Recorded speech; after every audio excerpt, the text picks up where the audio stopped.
seizing control of the center using a flank pawn. Knight f6 develops the knight toward the center and controls the e4 square. Knight c3 controls d5 and starts the fight for the e4 square. g6 prepares to fianchetto, the dark squared bishop on g7. d4 takes space in the center, controls the e5 and c5 squares, and allows the dark squared bishop to develop. This fianchettos the bishop by placing it on a powerful diagonal. e4 takes full control of the center. d6 controls the e5 square and allows the light-squared bishop to develop. h3 takes control of the g4 square, preparing to play bishop e3 in a way that black cannot reply with knight g4. Castling gets the king out of the center and activates the rook. Bishop e3 develops the bishop toward the center and supports the pawn on d4. e5 attacks white's central d4 pawn and opens the diagonal for the light-squared bishop. This creates a pawn chain, linked pawns that form a strong structure. Black develops the knight and attacks the center. The bishop joins the board early, building a strong opening for white. This threatens to capture a pawn and win material after the follow-up trades.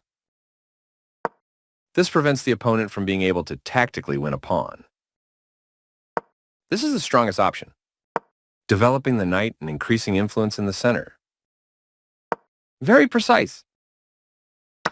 This forces the opponent to double pawns. A straightforward recapture. By castling to the opposite side of the board, the game will tend to be more double-edged. Moving the queen gives black more flexibility in the middle game. That's fine. This connects the rooks, which helps them work together.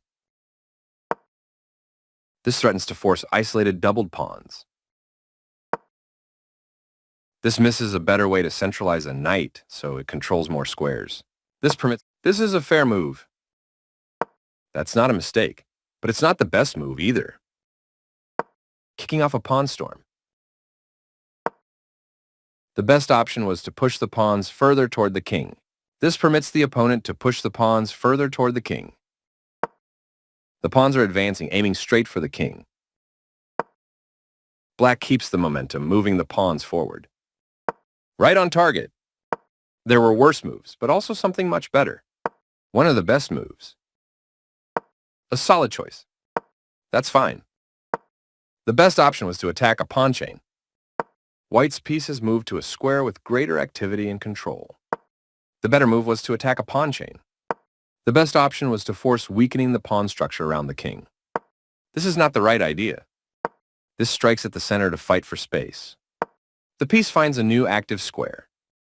After all captures, this is an equal trade. Takes back. A very strong play.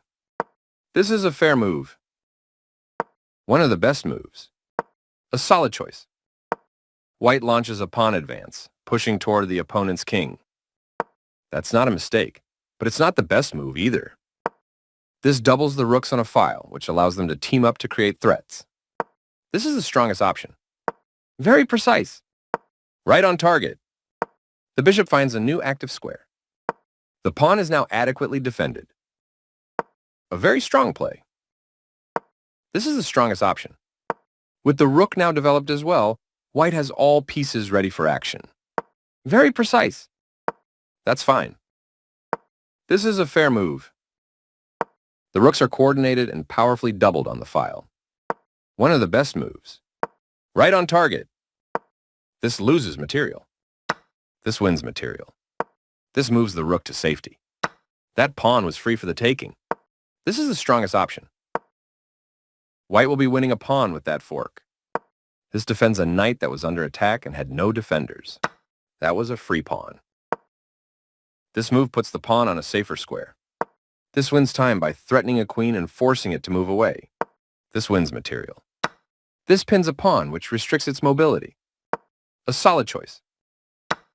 Taking that pawn will win material at the end of the line.